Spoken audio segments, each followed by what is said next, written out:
Esta es la píldora 4 del tema 2. Les voy grabando así en píldoras de corto tiempo porque si las hago muy largas es muy aburrido. Entonces, así con esta dinámica, considero que para ustedes es mucho más fácil entender la clase. Ahora vamos a ver lo que es el smog fotoquímico y el industrial. En el fotoquímico es un smog marrón, se puede identificar por esas características y es una mezcla de contaminantes primarios y secundarios que están formados por la presencia de la luz solar. En el caso del smog industrial, este más bien es de color gris, es una mezcla formada por otras sustancias, por la combinación con goticas también de algunas gases contaminantes, y hay una variedad de partículas y aerosoles procedentes de las industrias químicas que al mezclarse y combinarse con los gases propios de la atmósfera producen ese smog. Un ejemplo de ellos lo podemos ver en Londres, que es muy característico de esa ciudad, encontrarse con ese tipo de smog fotoquímico industrial, de smog industrial, de smog gris. Yo tuve la experiencia de compartir en otra parte del continente asiático, en la India. Nunca vi el sol, nunca vi ni siquiera una nube. Había una capa de smog en toda la región donde estuve visitando, que verdaderamente me impresionó. Nosotros afortunadamente tenemos sumideros de carbono alrededor, con tanta zona montañosa que hacen su función de manera importante. Ajá. Aquí podemos las reacciones generadoras, ahí pueden ver en la imagen. No voy a profundizar en lo que son las sustancias contaminantes. Ustedes pueden abordar y profundizar un poco en ese tema desde el punto de vista de lo que son las sustancias químicas.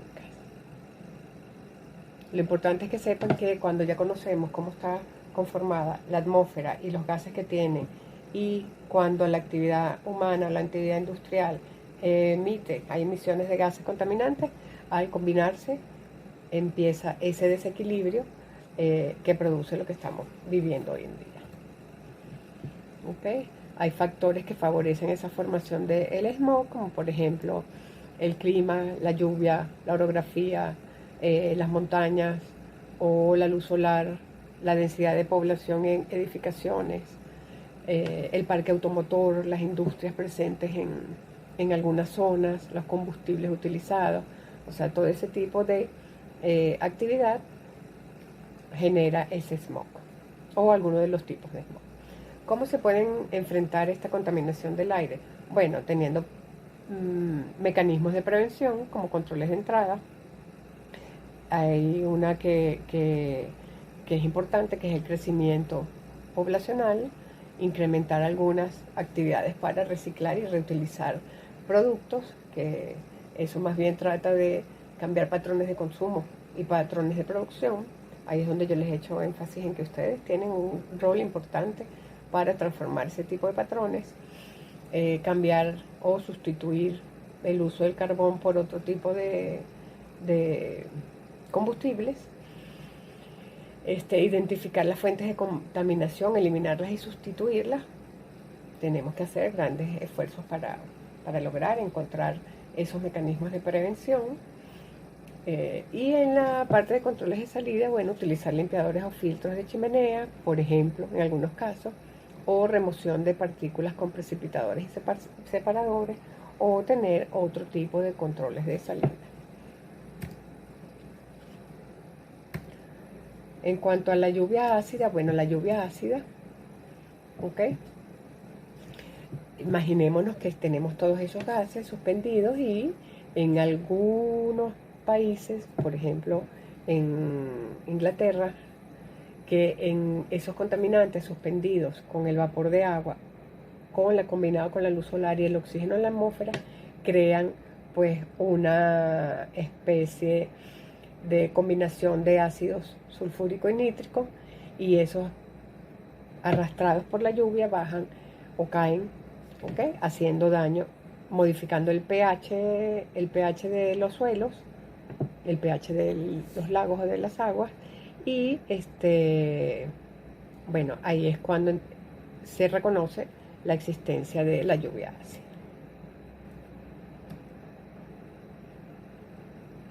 Aquí tienen en la presentación quiénes fueron los científicos que descubrieron a partir del deterioro de unas edificaciones en una zona en Manchester, se dieron cuenta de que había presencia de contaminación por algunos ácidos y comenzaron a entender que las emisiones provenientes tanto de combustibles fósiles como de vehículos automotores, plantas termoeléctricas y procesos industriales reaccionaban en presencia de la luz solar y producían unos ácidos minerales. Entonces ahí es cuando están en presencia de la lluvia ácida. Bueno, ¿qué ácidos minerales? Se encuentran en los drenajes de las minas, van hacia los cuerpos de agua, disminuyen el pH o modifican el pH de las aguas, destruyen la vida, destruyen las poblaciones de las especies que se encuentran en esos hábitats, o en los suelos, los suelos pierden la fertilidad también, se deteriora la parte foliar, hay una destrucción evidente de animales y plantas, y hay una corrosión también evidente en las partes de las zonas, en los edificios, en las cañerías, en los buques, en las embarcaciones. ¿Okay?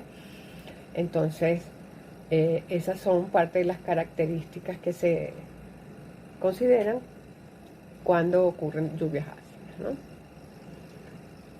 Normalmente lo pueden medir porque se modifica el pH.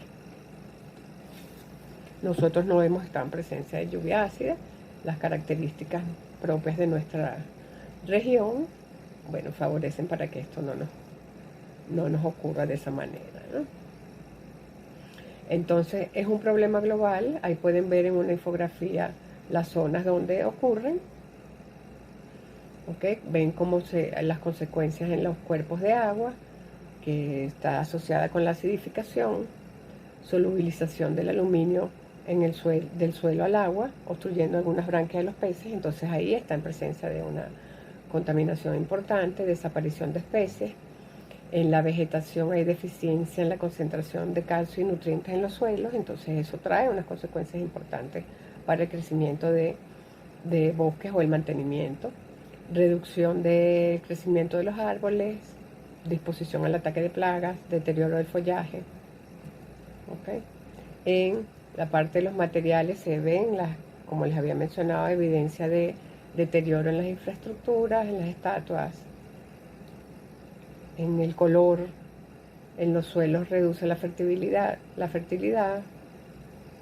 daño en los microorganismos.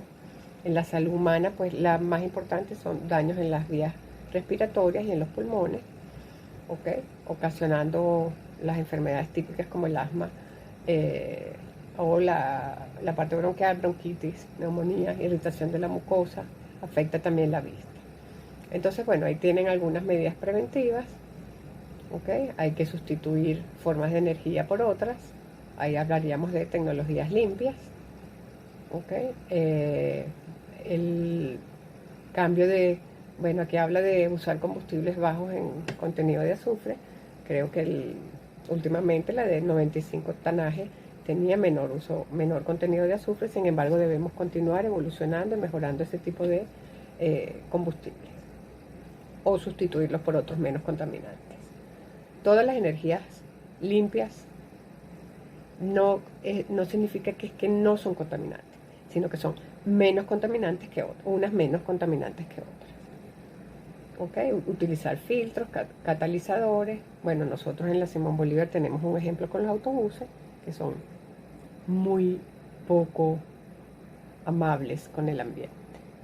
Entonces, búsquense profesores, agarran una tesis de grado, trabajen, hagan una investigación en alguna de sus tesis, encontrando un filtro o en algún sistema, un mecanismo que evite que los tubos de escape salgan esos gases contaminantes, sobre todo en una universidad que tiene un campus tan hermoso y que pareciera que no deberíamos tener ese tipo de autobuses tan contaminantes. Entonces, bueno, revisemos los convenios internacionales. Aquí también participa el protocolo de Kioto, la declaración de Bonn, de Bali, el convenio de Viena para la protección de la capa de ozono, protocolo de Montreal, las enmiendas en Londres y Copenhague. De todas maneras, el protocolo de Montreal y la capa de ozono lo vamos a ver en la próxima clase, que también es tan interesante como esta. Y pudieran abordar un poquito el de la Ginebra, contaminación atmosférica, que lo vemos en la siguiente clase, en transfronterizo, movimientos transfronterizos. Entonces, bueno, chicos, esta es la última píldora de este tema. Espero que sea de su entera comprensión.